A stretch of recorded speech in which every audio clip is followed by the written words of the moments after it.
ಅನುಭವಗಳು ಅಯಾಚಿತವಾಗಿ ಆಗ್ತವೆ. ತುಂಬ ಅದ್ಭುತ ಅದು. ಶಿವರಾಮ ಇದು ಅಂದರೆ ಶಿವರಾಮ ಕಾರಂತರು, ರಾಜ್ಕುಮಾರ್ ಮತ್ತು ಈ ಒಂದು ಅನುಭವ, ನೀವು ಇವೆಲ್ಲ ಈ ಸಹಯೋಗ ಅಂತ ಏನು ಕರಿತೀವಿ. ನಾವು ಬದುಕಿದ್ದೀವಿ ಅನ್ನೋ ಒಂದೇ ಕಾರಣ ಸಾಕು ಮಗ ಇನ್ನೂ ಚೆನ್ನಾಗಿ ಬದುಕೋದಕ್ಕೆ. ತುಂಬ ಇಂಟ್ರೆಸ್ಟಿಂಗ್. ನಂಗೆ ಅವರಿಬ್ಬರದ್ದು ನಡುವೆ ಒಂದು ಜುಗಲ್ಬಂದ್ ನಡೀತಿತ್ತಲ್ಲ, ರಾಜ್ಕುಮಾರ್ದು ಮತ್ತು ವರ್ಧನ್ ಅವ್ರದ್ದು ಟೇಸ್ಟು ಭಾಳ, ಅವ್ರ ರೇಂಜು, ಹಳೆಯ ರಂಗಶಂಕರ್ ಜೆ ಕಿಶನ್ ಹಾಡುಗಳಿಂದ ಹಿಡಿದು ವಿವರಣೆ ಹಾಡೋದು.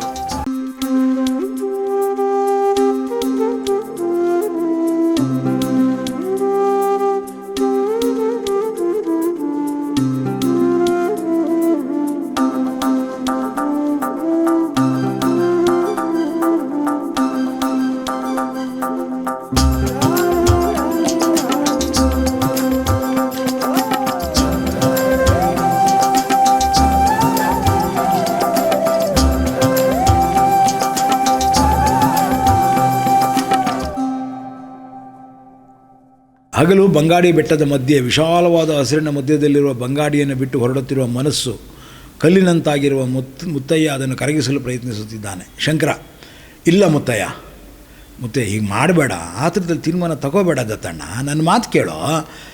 ನಾನು ಯಾಕೆ ಬಂದೆ ಇಲ್ಲಿಗೆ? ಬಂದು ಏನನ್ನು ಸಾಧಿಸ್ತೆ? ನೆಲ ನಂಬಿ ಬಂದಿದ್ದ ನಾನು ಹಾಗೇ ಇದ್ದೀನಿ. ಆದರೆ ನನ್ನನ್ನು ನಂಬ್ಕೊಂಡು ಬಂದ ಅಜ್ಜಿ ಶ್ರೀಮತಿ ಯಾಕೆ ಕಣ್ಮರೆಯಾದರು? ನನ್ನ ಕೈ ಹಿಡಿದು ಕೆಲಸಕ್ಕೆ ಹಚ್ಚವರೇ ಯಾಕೆ ನನ್ನಿಂದ ದೂರ ಹೊರಟೋದ್ರು? ನನಗೊಂದು ಅರ್ಥ ಆಗ್ತಿಲ್ಲ. ಮುತ್ತಯ್ಯ, ಮಳ್ಳ ನೀನು, ಮಳ್ಳ. ನನ್ನನ್ನು ನೋಡು, ಮರಿಮಕ್ಕಳ ಸಾವನ್ನೇ ಕಣ್ಣಾರೆ ಕಂಡಿದ್ದೀನಿ, ಆದರೂ ಏನೂ ಆಗದೆ ಯಾಕಿನ್ನೂ ಬದುಕ್ತೀನಿ? ನಾವು ಬದುಕಿದ್ದೀವಿ ಅನ್ನೋ ಒಂದೇ ಕಾರಣ ಸಾಕು ಮಗ ಇನ್ನೂ ಚೆನ್ನಾಗಿ ಬದುಕೋದಕ್ಕೆ.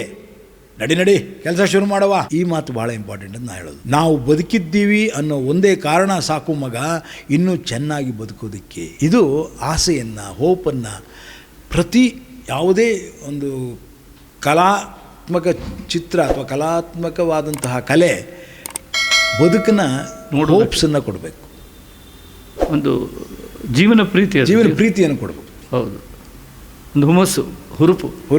ಹೌದು ಅಲ್ವಾ?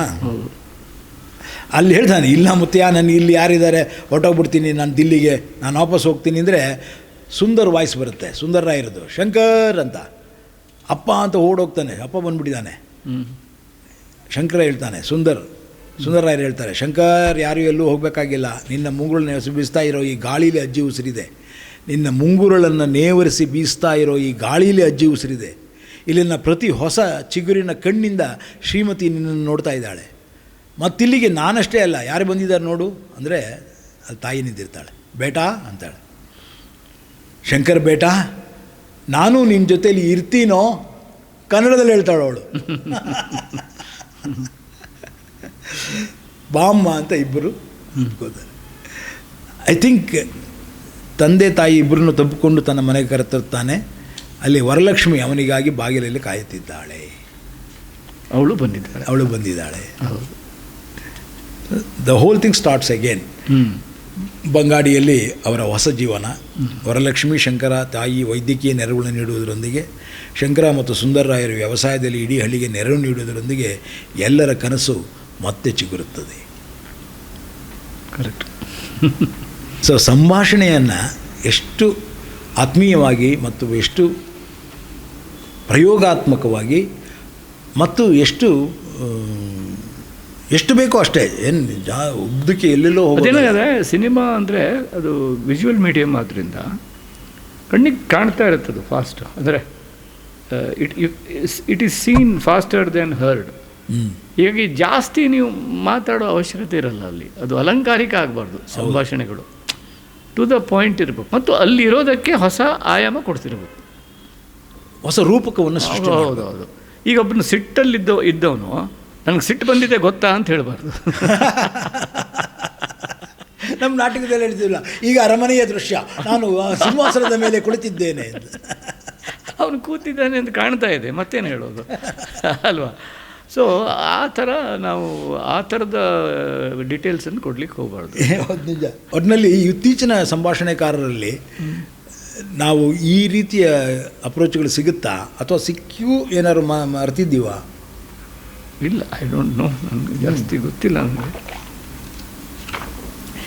ಆದರೂ ನಾನು ಸಾಕಷ್ಟು ಓವರ್ ರೈಟಿಂಗು ಇತ್ತು ಅನ್ಸುತ್ತೆ ನನಗೆ ಈಗ ನೋಡಿದ್ರೆ. ಅಂದರೆ ಈ ನಾವು ತೆಗೆದಿರೋದನ್ನು ನೀವು ಈ ಪುಸ್ತಕದಲ್ಲಿ ಹಾಕಿದ್ದೀರ, ಅದು ಭಾಳ ಉಪಯೋಗ ಆಗುತ್ತೆ ವಿದ್ಯಾರ್ಥಿಗಳಿಗೆ. ನನಗೆ ಈ ಪುಸ್ತಕ ಇದು ಮತ್ತು ನೀವು ಎಲ್ಲ ಚಿತ್ರಗಳದ್ದು ನೀವು ಮಾಡಿದ್ದೀರಿ. ನಾನು 6 ಮಾಡಿದ್ದೀನಿ, ಇನ್ನೂ ಇದು ಈ ನಿಮ್ಮ ಚಿತ್ರಕಥೆಗಳ ಪಬ್ಲಿಕೇಶನ್ ಇದೆಯಲ್ಲ, ಇದು ಭಾಳ ಒಳ್ಳೆಯ ಉಪಕ್ರಮ ಇದು ಅಲ್ವಾ. ಅಂದರೆ ಚಿತ್ರದ ವಿದ್ಯಾರ್ಥಿಗಳಿಗೆ, ಮೀಡಿಯಾ ಸ್ಟೂಡೆಂಟ್ಸ್ಗೆ ಸ್ಕ್ರಿಪ್ಟ್ ಸಿಗಬೇಕು ಈ ಥರ.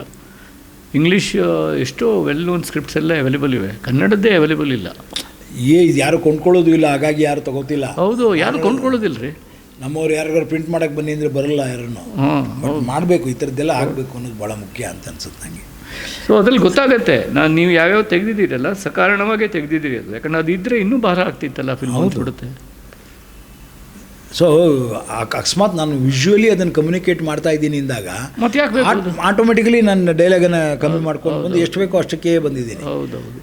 ಅಂಥದ್ರಲ್ಲೂ 104 ಸೀನ್ಗಳನ್ನು ನಾನದು 2.25 ಗಂಟೆಯಲ್ಲಿ ಹಿಡಿದಿಟ್ಟಿದ್ದೀನಿ ಅಂದರೆ ಭಾಳ ದೊಡ್ಡ ಮಟ್ಟದ ಸಾಧನೆ, ಪರಿಶ್ರಮ. ಇದು ಈ ಚಾಪ್ಟರ್ನ ಮುಗಿಸ್ಕೊಂಡು ಈಗ ಹಾಡುಗಳ ಬಗ್ಗೆ ಒಂಚೂರು ಮಾತಾಡೋಣ. ಜಯಂತ್, ನಮ್ಮ ಚಿಗುರಿದ ಕನಸಿನ ಹಾಡುಗಳು ಒಂದು ಪ್ರಯೋಗ ಅಂತ ನಾನು ಹೇಳ್ತೇನೆ. ಯಾಕೆಂತಂದರೆ ಬಹಳಷ್ಟು ಜನಕ್ಕೆ ಈ ರೀತಿಯ ಒಂದು ಪ್ರಯೋಗ ಸಿಗೋದಿಲ್ಲ. ಯಾರಾದರೂ ಅರ್ಧ ಕನ್ನಡ ಅರ್ಧ ಹಿಂದಿ ಈ ರೀತಿ ಎಲ್ಲ ಪ್ರಯೋಗ ಮಾಡಿರಲಾರರು ನನಗೆ ಗೊತ್ತಿದ್ದ ಹಾಗೆ. ಬೇರೆ ಹಾಡಿಗೋಸ್ಕರ ಏನೋ ಒಂದು ಹಿಂದಿ ವರ್ಡನ್ನು ಎಲ್ಲೋ ಬಳಸಿಬಿಟ್ಟು ಸುಮ್ಮನೆ ಅದನ್ನು ಹೇಳಿಕೊಂಡು ಆ ಥರ ಎಲ್ಲ ಮಾಡಿರ್ತಾರೆ. ಇತ್ತೀಚಿನ ಟ್ರೆಂಡ್ ಏನು ಅಂದರೆ ಕನ್ನಡನೇ ಇಲ್ಲ, ಬರೀ ಹಿಂದಿ ವರ್ಡ್ಗಳನ್ನೇ ಹಾಕ್ಕೊಂಡು ಬರೆಯೋರು ಇದ್ದಾರೆ. ಕನ್ನಡ ಸಿನಿಮಾ ಇರುತ್ತೆ ಅಷ್ಟೇ, ಅದಕ್ಕೆ ಟೈಟ್ಲು ಇರೋದಿಲ್ಲ, ಅದು ಇಟ್ಕೊಳ್ಳಿ, ಟೈಟ್ಲು ಬೇರೆ ಏನೋ ಇಂಗ್ಲೀಷಲ್ಲಿರುತ್ತೆ. ಆದರೆ ಚಿಗುರಿದ ಕನಸು ಅಂತಹ ಒಂದು ಕನ್ನಡ ಅಸ್ಮಿತೆಯನ್ನು ಹೇಳುವಂಥ ಒಂದು ಸಿನಿಮಾದಲ್ಲಿ ಈ ರೀತಿಯ ಒಂದು ಪ್ರಯೋಗ ಮಾಡ್ತೀವಿ. ಅಫ್ಕೋರ್ಸ್ ಅದು ಆ ಸಿನಿಮಾಗೆ ಭಾಳ ಚೆನ್ನಾಗಿ ಒಪ್ಪುತ್ತೆ ಅನ್ನೋ ಕಾರಣಕ್ಕೆ, ಮತ್ತು ಆ ಕ್ಯಾರೆಕ್ಟರ್ಗಳು ಆ ರೀತಿ ಇದೆ ಅನ್ನೋ ಕಾರಣಕ್ಕೆ, ಮತ್ತು ಆ ಪರಿಸರ ಅದನ್ನು ಡಿಮ್ಯಾಂಡ್ ಮಾಡುತ್ತೆ ಅನ್ನೋ ಕಾರಣಕ್ಕೆ ಅದನ್ನು ಬಳಸಿ ಅನಿವಾರ್ಯವಾಗಿ. ಸೊ ಏನು ಅನಿಸುತ್ತೆ ಅದನ್ನು ಬರೆಯುವಾಗ, ಏನು ಅನ್ನಿಸ್ತು ನಿಮಗೆ? ಹೇಗೆ ಇಡೀ ಇದು, ಎಸ್ಪೆಷಲಿ ನಾನು ಮೊದಲನೇ ಹಾಡಿಗೆ ಬಗ್ಗೆ ಕೇಳ್ತೀನಿ. ಅದು ಬನಾರಸ್ಸಲ್ಲಿ ಶೂಟ್ ಮಾಡಿದೆ ನಾನು. ಡೆಲ್ಲಿ ಫಸ್ಟ್ ಹಾಡು ಬನಾರಸ್ಸಲ್ಲಿ ಮಾಡಿದೆ, ಅಣ್ಣವ್ರ ಕೈಯಲ್ಲಿ ಹಾಡಿಸಿದ್ದು. ಅದಕ್ಕೊಂದು ಇನ್ಸ್ಪಿರೇಷನ್ ಇದೆ. ಅಲ್ಲ, ಫಸ್ಟ್ ಹಾಡು ಇದು ಏನು ಅರ್ಧ ಹಿಂದಿ ಅರ್ಧ ಇದು ಎರಡನೇ ಹಾಡು. ಅದು ಎರಡನೇ ಹಾಡು ಆಜಾರೆ. ಬಟ್ ಇದು ಫಸ್ಟ್ ಹಾಡು ಇದು ದೋಣಿ ನಾವಿಕನ ಹಾಡು, ಬೋಟ್ ಮ್ಯಾನ್ ಸಾಂಗ್, ಗಂಗಾ ತೀರದ ಹಾಡು. ಗಂಗಾ ತೀರದ ಹಾಡಲ್ಲೂ ಕೂಡ ನಮಗೊಂದು ರೆಫರೆನ್ಸ್ ಇತ್ತು. ಹೌದೌದು. ಅದೇನು ಅಂದರೆ ಅದಕ್ಕೂ ಮೊದಲು ನಾವು ಇದ್ರ ಬಗ್ಗೆ ಮಾತಾಡೋಣ. ನೀವು ಈ ಇಡೀ ಇಡೀ ಏನು ನಮ್ಮ ಚಿಗುರಿದ ಕನಸು ಚಿತ್ರದ ಸಂಗೀತದ ಧಾಟಿಗಳ ಸಂಯೋಜನೆಯ ಡಿಸ್ಕಷನ್ ಆಗ್ತಿತ್ತು. ಅದು ಅದು ಅದ್ಭುತ. ಅದು ಯಾಕಂದರೆ ವಿ ಮನೋಹರ್ ಇದ್ದರು, ಹಾರ್ಮೋನಿಯನ್ ಹಿಡ್ಕೊಂಡು ಕೂತಿದ್ರು, ಸಂಗೀತದ ಸಹಾಯಕರು ಇದ್ದರು. ಆಮೇಲೆ ವರದಪ್ಪನವರು ಮತ್ತು ರಾಜ್ಕುಮಾರ್ ಅವರು ಸುಮ್ಮನೆ ಹಿಂಗೆ ಅವ್ರು ಸಂಯೋಜನೆ ಮಾಡೋದು, ಕೇಳೋದು, ಹಾಡೋದು ತುಂಬ ಚೆನ್ನಾಗಿತ್ತು. ಅದು ಹಳೆಯ ಹಾಡುಗಳನ್ನ ನೆನಪು ಮಾಡ್ಕೊಳ್ತಾ ಇದ್ರು. ತುಂಬ ಇಂಟ್ರೆಸ್ಟಿಂಗ್. ನಂಗೆ ಅವರಿಬ್ಬರದ್ದು ನಡುವೆ ಒಂದು ಜುಗಲ್ಬಂದ್ ನಡೀತಿತ್ತಲ್ಲ, ರಾಜ್ಕುಮಾರ್ದು ಮತ್ತು ವರ್ಧಪ್ಪನವ್ರದ್ದು. ಅವ್ರದ್ದು ಟೇಸ್ಟು ಭಾಳ, ಅವ್ರ ರೇಂಜು, ಅವ್ರ ಹಳೆಯ ಶಂಕರ್ ಜಯಕಿಶನ್ ಹಾಡುಗಳಿಂದ ಹಿಡಿದು ಗುಬ್ಬಿ ವೀರಣ್ಣನ ಅವ್ರದ್ದು ಹಾಡೋದು ತುಂಬ ಚೆನ್ನಾಗಿರ್ತಿತ್ತು ಅದು. ಮತ್ತು ಅವ್ರದ್ದು ಒಂದು ವೇ ಆಫ್ ಲುಕಿಂಗ್, ಅವ್ರದ್ದು ಮ್ಯೂಸಿಕಲ್ ಟೇಸ್ಟ್ ಬೇರೆಯೇ ಇತ್ತು ಅದು. ಮತ್ತು ತುಂಬ ಮಾಡರ್ನ್ ಟೇಸ್ಟ್ ಇತ್ತು ಅವರಿಗೆ, ಒಂಥರ ಒಂದು ಮಜಾ ಇತ್ತು ಅದು. ಕ್ಲಾಸಿಕಲ್ಲು ಇತ್ತು, ಮಾಡರ್ನು ಇತ್ತು. ಅವರು ಉದಾಹರಣೆಗೆ ನಂಗೆ ಇನ್ನೂ ನೆನಪಿದೆ, ಕೆಲವೊಂದು ಹಾಡುಗಳು ಬಹಳ ಕಿಲಾಡಿ ಅಂತಿದ್ವು. ಅವು ಪಲ್ಲವಿಯಿಂದ ಮುಂದೆ ಹೋಗೋಕೆ ಬಿಡಲ್ಲ ಅಂತ. ಅಂದರೆ ಪಲ್ಲವಿ ಎಷ್ಟು ಚೆನ್ನಾಗಿರುತ್ತೆ ಅಂದರೆ ಮುಂದೆ ಹೋಗೋಕೆ ಬಿಡಲ್ಲ. ಉದಾಹರಣೆಗೆ ಅದು ಲವ್ ಇನ್ ಟೋಕಿಯೋದಲ್ಲಿ ಒಂದು ಹಾಡಿದೆ, ಮುಜೆ ತುಮ್ ಮಿಲ್ ಗಯೇ ಹಮ್ದಮ್,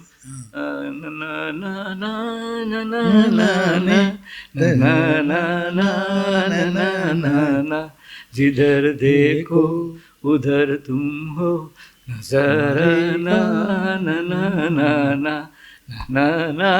ಅಲ್ಲೇ ಇಡ್ತೀವಿ ನಾವು ಅಂತ.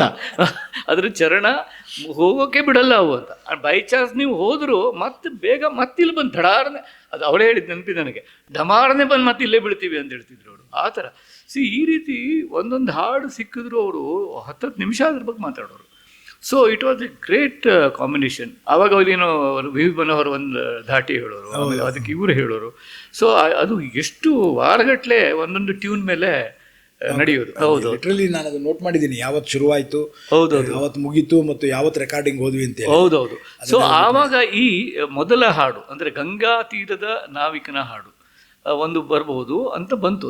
ಆವಾಗ ಯಾವಾಗ ನೆನಪು ಮಾಡ್ಕೊಂಡ್ರು ಅಂದರೆ ಅವರು ಗಂಗಾ ತೀರದಲ್ಲಿ ಬರ್ಮನ್ ಎಸ್ ಡಿ ಬರ್ಮನ್ ಹಾಡುಗಳು ಅವ್ರದ್ದು ಓ ಬಂಧುರೇ ಎಲ್ಲ ಇರ್ತಿತ್ತು. ಅವ್ರದ್ದು ಎಸ್ ಡಿ ಬರ್ಮನ್ ಅಂದು ಟಿಪಿಕಲ್ ಹಾಡುಗಳು ಇರ್ತಿದ್ವು.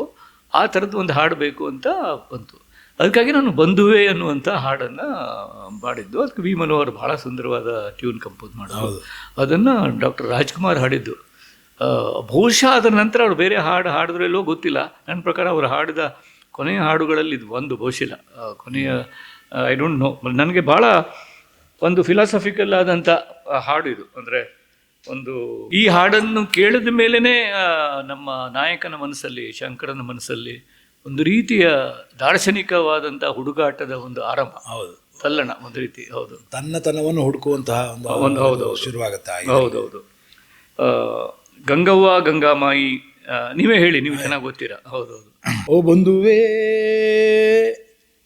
ಗಂಗವ್ವ ಗಂಗಾಮಾಯಿ ಮಮತೆಯ ಧಾರೆ, ಗುರಿರದೆ ಅಲೆವ ನನ್ನ ಮೂಲವ ತೋರೆ, ಯಾವುದೋ ದಡದಿಂದ ಕರೆದಿದೆ ಅನುಬಂಧ, ಎಲ್ಲಿಯದೋ ಈ ಸೆಳೆತ. ಹೋ ಹಾಡಲ್ಲ, ಇದು ಹೇಳ್ತಾ ಇದ್ದೀನಿ, ಹಾಡು ಅಣ್ಣವ್ರ ಬಾಯ್ತು, ಅದಂತೂ ಅದ್ಭುತ. ಹೌದು ನೋಡಿ, ಅವನಿಗೆ ಇದು ಹೊಂದಿಸಿಕೊಂಡ ಹಾಗೆ ನೀವು ಬರೆದಿದ್ದದನ್ನು. ಹೌದೌದು. ಗುರಿ ಇರದೆ ಅಲೆವ ನನ್ನ ಮೂಲವ ತೋರೆ, ಯಾವುದೋ ದಡದಿಂದ ಕರೆದಿದೆ ಅನುಬಂಧ, ಎಲ್ಲಿಯದೋ ಈ ಸೆಳೆತ. ಅವನಿಗೆ ಎಲ್ಲೋ ಸೆಳೆತಾ ಇದೆ, ಎಲ್ಲೋ ಸೆಳಿತಾ ಇದೆ. ಅದು ಕನ್ನಡವೋ ಯಾವುದೋ ಇದು, ಮತ್ತು ಯಾವುದೋ ದಡದಿಂದ ಎಳಿತಾ ಇದೆ, ಅದು ಬೇರೆ ಯಾವುದೋ ದಡದಿಂದ. ಮತ್ತು ಯಾರ್ಯಾರ್ದೋ ಜನ ನೋಡ್ತಾನೆ, ದೋಣಿಯಲ್ಲಿ ಎಲ್ಲೋ ದೋಣಿ ಹೋಗ್ತಾ ಇದೆ. ಮತ್ತು ಅದ್ರ ಶೂಟಿಂಗ್ ತುಂಬ ಚೆನ್ನಾಗಿ ಮಾಡಿದ್ದೀರ ನೀವು ಆಗಲೇ ಬನಾರಸ್ಸಲ್ಲಿ. ಹೌದೌದೌದು. 2000 ತುಂಬ ಕಷ್ಟ ಆಗಿರ್ಬೇಕಲ್ಲ ಅಲ್ಲಿ. ಒಂದ್ಸಲ ಅದನ್ನ ಪರ್ಮಿಷನ್ ತಗೊಂಡು ಇವೆಲ್ಲ ಮಾಡಿದ್ಮೇಲೆ ಇದಾಯ್ತು. ಬಟ್ ಆ ಇಡೀ 2 ಘಾಟ್ಗಳನ್ನ ಆ ಕಡೆ ಹೋಗ್ಲೇ ಇಲ್ಲ, ಅವೆಲ್ಲ ಈ ಕಡೆ ಘಾಟ್ಗಳಲ್ಲಿದ್ವಿ. ಭಾಳ ಕೊಳಚೆ ಘಾಟ್ಗಳು ಅವೆರಡು. ಈಗ ಭಾಳ ಚೆನ್ನಾಗಿದೆಯಂತೆ, ಯಾಕಂದ್ರೆ ಎಲ್ಲರೂ ತೊಳ್ಕೊಂಡು ಪಾಪ ಇರುತ್ತಲ್ಲ ಅಲ್ಲಿ ಹೋಗ್ಬೇಕು. ಕಾಡಿನ ಮೌನ ಗಾಳಿಯಲ್ಲಿ, ಕಾಡಿನ ಮೌನ ಗಾಳಿಯಲಿ, ನಾಡಿನ ಮಾತು ಧೂಳಿಯಲಿ, ಸಂತೆಯ ವೇಷಕ್ಕೆ ಉಂಟೆ ಕೊನೆ, ಸಂಜೆಗೆ ಮರಳಲು ಎಲ್ಲಿ ಮನೆ, ಪ್ರೀತಿಯ ರೆಕ್ಕೆ ಬೀಸಿ ಬಾನೆಲ್ಲ ಹಾರಿ, ತೇಲುವ ಮನಸ್ಸಿಗಿಲ್ಲಿ ಬಾಳೆಲ್ಲ ದಾರಿ, ಕಾಣದ ನೆಲದಿಂದ ಮಣ್ಣಿನ ಹೊಸಗಂಧ, ಎಲ್ಲಿಯದೋ ಈ ಸೆಳೆತ. ಇದು ನಮ್ಮ ONK ಹಾಡೋ ರೀತಿ ಇದು. ONK ಯಾವಾಗಲೂ ಹೆಂಗಾಡ್ತಿದ್ರು ಗೊತ್ತಾ? ಭಾಳ ಚೆನ್ನಾಗಿತ್ತು ಅವ್ರ ಹಾಡು. ಗಜವದನ ಹೇ ರಂಬ ಮೋಷಕ ವಾಹನ,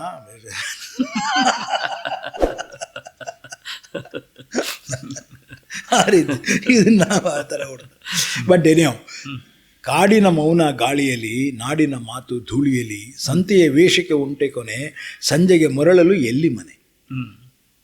ಆ ಇಡೀ EDM ಅದಕ್ಕೆ ಹೊಂದ್ಕೊಂಡಿದ್ದ ಅವನಿಗೆ ಸಂಜೆಗೆ ಮರಳೋದಕ್ಕೆ ಅವನ ಮನೇನಿದೆಯಾ, ಎಲ್ಲಿದೆ ಅವನ ಮನೆ.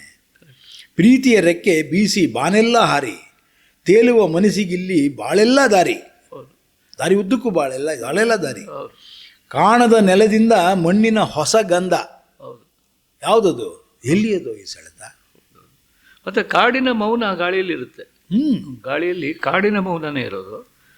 ನಾಡಿನ ಮಾತು ಧೂಳಲ್ಲಿರುತ್ತೆ. ಧೂಳಲ್ಲಿರೋದು ನಾಡಿನ ಮಾತು, ನಾಡು ಪೇಟೆ, ಆ ಧೂಳು ಇದರಲ್ಲಿರುತ್ತೆ ಅಂತ.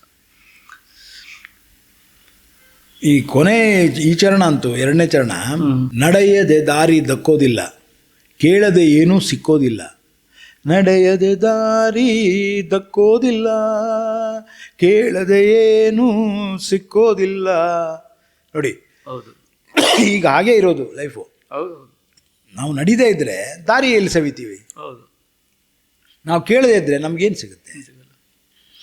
ಪ್ರೀತಿಯ ಹನಿ ಪ್ರತಿ ಕಂಗಳಲ್ಲೂ, ಭಾವವೂ ಇಲ್ಲದೆ ಎಲ್ಲ ಕಲ್ಲು. ಕಲ್ಲಾಗಿ ನಿಂತ ನಮ್ಮ ಶಾಪವ ನೀವು, ಹುಲ್ಲನ್ನು ಚಿಗುರಿಸೋ ಸ್ಪರ್ಶವ ನೀಡು, ತೀರದ ದಾಹ ಅಲೆಗಳ ಆರೋಹ, ಎಲ್ಲಿಗೆ ಈ ಸೆಳೆತ. ಎಲ್ಲಿಗೆ ನಾವೆಲ್ಲ ಒಂಥರ ಇದು ಏನೋ ಕಲ್ಲಾಗಿಬಿಟ್ಟಿದ್ದೀವಿ. ಸೊ ನಮ್ಮ ಹುಲ್ಲನ್ನು ಚಿಗುರಿಸುವಂಥ ಒಂದು ಸ್ಪರ್ಶ ಬೇಕು ಅಂತ. ಹಿಂದೆಲ್ಲ ಕಥೆಗಳಲ್ಲಿ ಯಾರಾದರೂ ಮುಟ್ಟಿದ ತಕ್ಷಣ ಜೀವ ಬರ್ತಾ ಇತ್ತಲ್ಲ, ಆ ಥರದ್ದು ಒಂದು ಸ್ಪರ್ಶಕ್ಕಾಗಿ ಕಾಯ್ತಾ ಇದ್ದಾನೆ ಅವನು. ಆ ಅಜ್ಜಿ ಬಹುಶಃ ಆ ಸ್ಪರ್ಶ ಕೊಟ್ಲು ಅಂತ ಕಾಣುತ್ತೆ. ಹೌದು, touch you was waiting for ಅಲ್ವಾ. ಸೊ ತೀರದ ದಾಹ ಅಂದರೆ ಎರಡರ್ಥ, ತೀರ ಅಂದರೆ ತೀರ, ಇನ್ನೊಂದು ಮುಗಿಯದ ದಾಹ ಅಂತಲೂ ಆಗುತ್ತೆ. ಹೌದು, ಮುಗಿಯದ ದಾಹ. ಅಲೆಗಳ ಆರೋಹ ಅಂದರೆ ಮೇಲೆ ಹೋಗೋದು, ಅಲೆಗಳು ಮುಗಿತಾನೇ ಇಲ್ಲ. ಎಲ್ಲಿಗೆ? ಈ ಸೆಳೆತ ಎರಡು ಆಗುತ್ತೆ. ಒಂದು ಸೆಳೆತ ಅಂದರೆ ಅಟ್ರಾಕ್ಷನ್ನು, ಎರಡನೇದು ಸೆಳೆತ ಅಂದರೆ ಸೆಳೆವು ಅಂತೀವಿ ನಾವು, ಎಳೆಯೋದು. ಹೌದು, ಸೆಳೆವು. ಗಂಗವ್ವ ಗಂಗಾಮಾಯಿ ಮಮತೆಯ ಧಾರೆ. ನನಗೆ ಅದು ಅದೇ ರಾಜ್ಕುಮಾರ್, ಇದು ಅಲ್ಲಿ ಗಂಗಾ ನದಿಯಲ್ಲೇ ತಟದಲ್ಲೇ ನೀವು ಶೂಟ್ ಮಾಡಿದ್ದು, ರಾಜ್ಕುಮಾರ್ ಇದನ್ನು ಹಾಡಿದ್ದು, ಅದೆಲ್ಲ ಒಂಥರ ಅದ್ಭುತವಾದ. ಇದಕ್ಕೆ ನಾನು ಯಾವತ್ತೂ ನಿಮಗೆ ಒಂಥರ ಋಣಿಯಾಗೇ ಇಡ್ತೇನೆ. ಅಯ್ಯೋ ನಿಜಕ್ಕೂ, ಯಾಕಂದ್ರೆ ಹೇಳಿ ಅಂದರೆ ಕೆಲವೊಂದು ಅನುಭವಗಳು ಅಯಾಚಿತವಾಗಿ ಆಗ್ತವೆ, ತುಂಬ ಅದ್ಭುತ ಅದು. ಇದು ಅಂದರೆ ಶಿವರಾಮ ಕಾರಂತರು, ರಾಜ್ಕುಮಾರ್ ಮತ್ತು ಈ ಒಂದು ಅನುಭವ, ನೀವು ಇವೆಲ್ಲ ಈ ಸಹಯೋಗ ಅಂತ ಏನು ಕರಿತೀವಲ್ಲ, ಸಾಹಿತ್ಯ, ಕಲೆ ಎಲ್ಲ ಇದೆ ಇದರಲ್ಲಿ. ಜೀವನದ ಕುರಿತಾದ ಒಂದು ವಿನಯ ಉಕ್ಕಿಸುವಂಥದ್ದು ಇದು ಏನು ಇಲ್ಲಿ ಮೆಡಲ್ ಹಚ್ಕೊಂಡು ತಿರುಗಾಡುವಂಥದ್ದಲ್ಲ. ನಿಜವಾದ ಕಲೆ ನಮ್ಮಲ್ಲಿ. ಆಕ್ಚುಲಿ ಇದಕ್ಕೆ ಮೆಡಲ್ಗಳು ಬಂತು ಅದು ಅವಾರ್ಡ್ಗಳೆಲ್ಲ ಬಂದಿದೆ. ಹೌದೌದು, ಅದು ನಮ್ಮಲ್ಲಿ ಜೀವನದ ಕುರಿತು ವಿನಯ ಒಕ್ಕಿಸುತ್ತೆ, ನಮ್ಮಲ್ಲಿ ಒಂದು ಆಳವಾದ ಒಂದು ವಿನಯವನ್ನು ಉಂಟು ಮಾಡುತ್ತೆ. ಅಂಥ ಕೆಲಸ ಅವರು ಇವೆಲ್ಲ.